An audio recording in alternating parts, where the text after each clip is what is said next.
We've answered quite a few. Isn't that wonderful?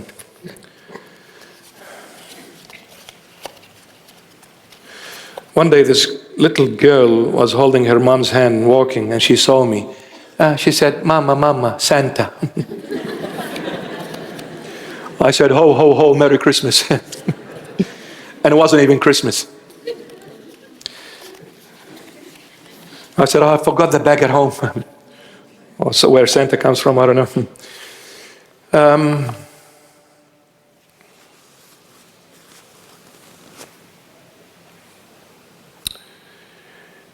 You know, we take things for granted until we lose them.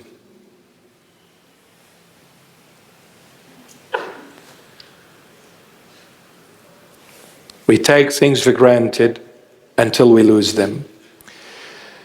And a lot of times, I should say sometimes, I hope it's not a lot of times, but sometimes we are not happy with what we have and who we are and what we are and where we are. We're not happy.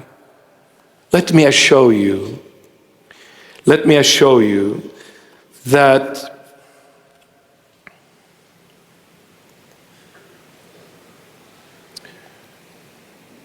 man, I'll never forget this video clip. It was very short. Till this moment, it's shattering my heart. I'm not talking about politics. I'm not talking about government affairs. That's not my business, and I will never make it my business. But I'm talking as a human being to another human being, regardless of their color, race, religious background, regardless. We are human beings. I saw this little girl in the Gaza Strip. Again, I'm talking about a human being and a little child who has nothing to do with what is happening in that part of the world or anywhere else, for argument's sake. But this little angel, because of the bombing, she lost both her eyes. I can relate literally to that. When she spoke,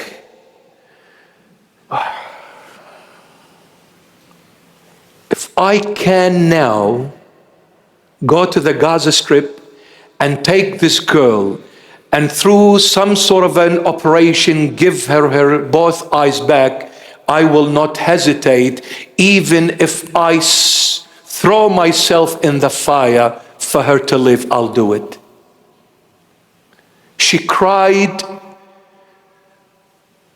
and her tears pierced my heart. She said, "What is my fault for this to happen to me?" And she was crying. She cannot see anymore. She probably would have been, I don't know, 6, 7, 8-year-old. She was born normal. This little angel, what has she got to do with all that? I'm not saying about anyone who is what doing and none of that. I'm just talking about this little angel. She lost her sight.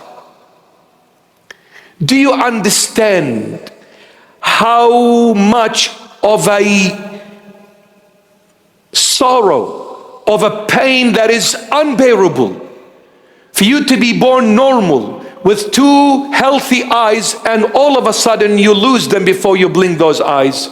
Do you understand what is happening to that girl as we go and come and eat and drink and we're healthy, we drive, we go out, we come back, we have a house, we have a car, we have food, we have a lot of things. This girl, all she wants is for her to see again. I pray from the bottom of my heart for the Lord to do this miracle. Lord Jesus, give this little angel her sight back. Give her eyes back. Right now, Lord.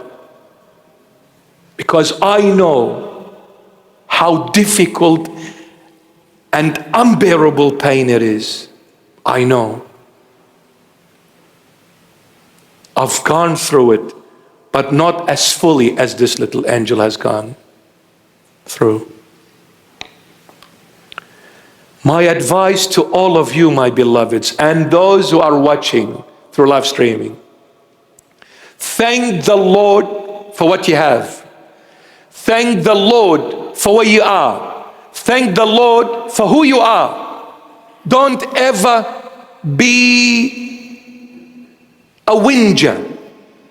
Be content. I'm still standing on my feet. So many are paralyzed. I'm still seeing. So many are blind. I'm still going and coming. So many are in hospitals and in nursing homes. And for years, think about Westmead Children's Hospital, angels who have leukemia and they are battling this illness and they are still in their infancy stage. They are still a blossoming flower that hasn't enjoyed life. And they go through one chemo, through another and another, and they are still suffering. What are you complaining about? Thank God. Remember those who are hungry. Remember those who are suffering. Remember those who are forgotten. Remember those who are lost. Remember those who are in prison. Remember those who are in hospitals. Remember those who are naked. Remember those who are strangers. Remember those who are distant from God. Remember them.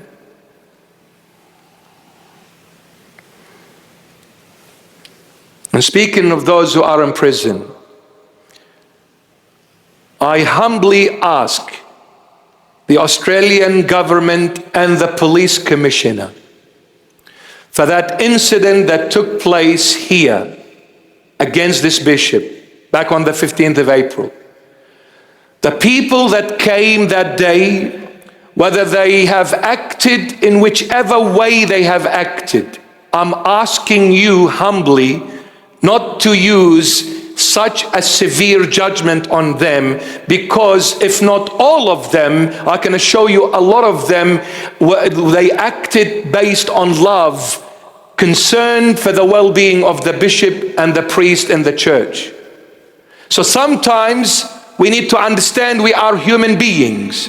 We should never lose track of that. So as human beings, when we love somebody dearly and they are very close to our hearts, and we hear that something has gone wrong, we come and we may act in a way that is not our normal self. It is normal for a human to act as such. Because it came to my understanding that there are some people being charged and they may face some time in prison. So I'm asking the police commissioner and whoever the judge is to approach this as a human being, not just look at the law, because the law has no mercy. We need to be merciful, and we need to remember we are human beings. I'm sure the judge, if he realizes his family was exposed to danger, I don't think he would act as a judge and sit and say, okay, let's see what the case is. He will run as a father, as a husband, as a brother. He will run like crazy, and he will do everything in his power to save his family. True or not?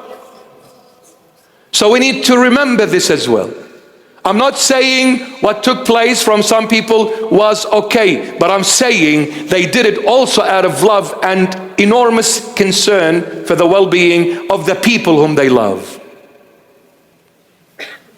And we should take that into consideration. We should take that into consideration. And I hope they don't get punished, they get released, and maybe a warning for next time not to do it. But I know a lot of them, if not all of them, they did it out of love and concern. So I'm asking humbly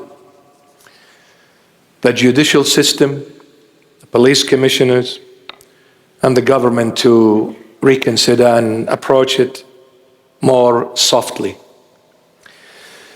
We need to remember people who are suffering, my beloveds. Okay, we didn't even listen to a hymn today. Oh my goodness, I'm getting old.